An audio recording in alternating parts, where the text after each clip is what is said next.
구독, 좋아요 꼭 눌러주십시오. 구독, 좋아요.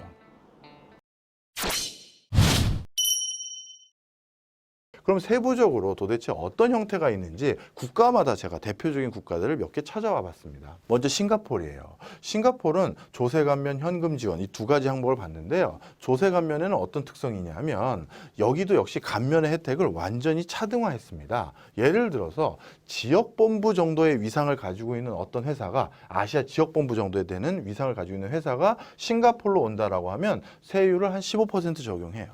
그런데 국제적인 본부 역할을 하는, 즉 아시아라는 지역 거점이 아니라 글로벌 본부가 온다라고 하면 야, 이건 더 큰 회사가 오는 거잖아요. 그런 회사는 더 우리가 인센티브를 줘서 어떻게든 끌고 오면 여기에 뭔가 새로운 경제 활성화가 돼서 새로운 수익이 창출되겠죠. 그래서 그런 회사에게는 더욱더 큰 법인세 혜택을 주는 겁니다. 때로는 0%도 주고요. 때로는 10%도 줘요. 이걸 획일적으로 몇 퍼센트라고 안 쓴 이유는 뭐다? 유연하다는 거죠. 만약에 구글이 오겠대요. 싱가포르로. 미국 본사 털고 나와서.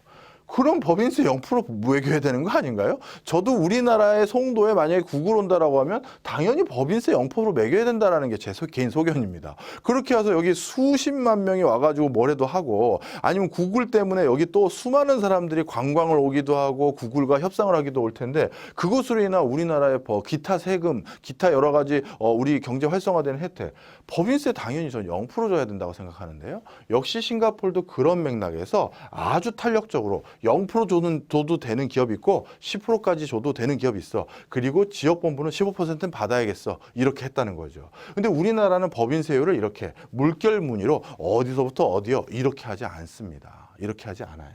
세 번째, 선도산업 인센티브. 이건 뭐냐면 지금 어떤 플레이어의 크기, 이전하는 회사의 크기가 아니라 요건 미래지향적인 산업이야. 그래서 지금은 비록 미약하지만 이 씨앗을 잘 심어 놓으면 얘가 발화해서 나중에 커질 거야 라고 하면 커진 것만 자꾸 가져올 생각이 아니라 씨앗을 잘 심어줘야 되잖아요.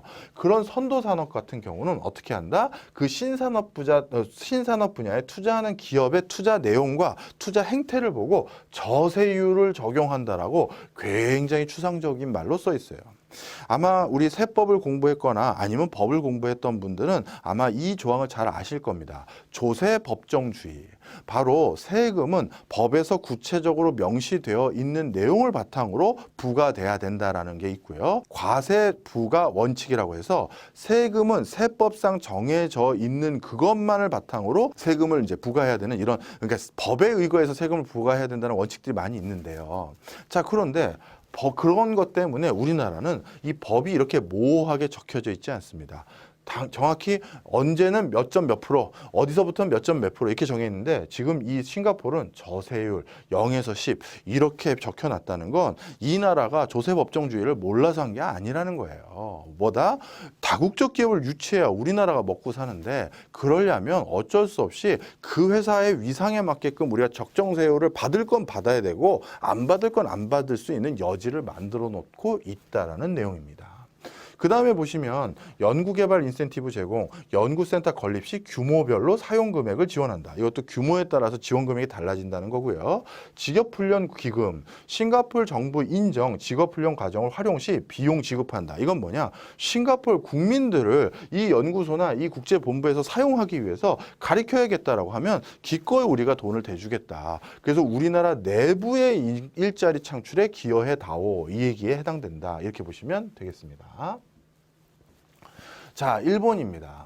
일본도 요즘 다급해졌어요. 경제가 옛날 같지가 않습니다. 그래서 어떻게든 경제를 살리기 위한 새로운 활로를 모색해야 되는데요. 그래서 다국적 기업의 아시아 거점 법인 내지 연구개발을 수행할 곳이 온다면 소득세에서 20에서 50% 정도를 인하해 주겠다. 역시 레인지가 있는 상태고요. 그 다음에 국가전략특구, 종합특구 이런 데 입주할 경우 법인세의 최대 20% 한도 내로 세액을 공제해 주겠다. 주겠다. 이건 뭐냐면요. 국가전략특구하고 종합특구라는 것은 국가가 전략적으로 이 동네에 뭔가 새로운 산업 거점을 만들어서 여기를 바탕으로 신산업을 육성하겠다는 그 동네에 있습니다.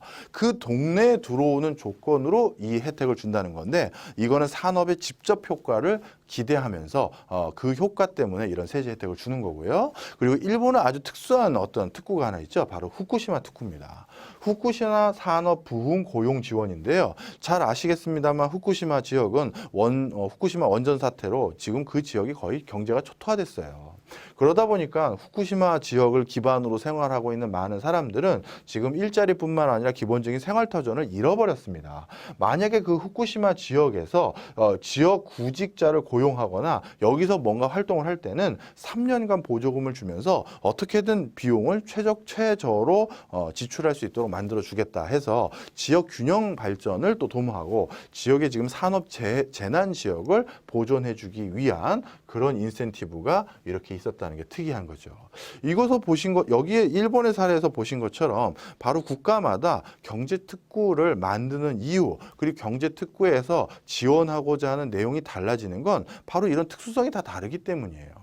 따라서 이런 해외에 어떤 특혜가 있다라고 하는 것을 그냥 그것만 보고 우리나라에 바로 적용할 수 있는 게 아니라 그 내용은 왜 생겼는지, 우리나라는 어떤 상황인지, 그리고 그것을 통해서 얻게 된 효과는 무엇인지를 비교하는 게 중요하다. 이렇게 보시면 되겠습니다.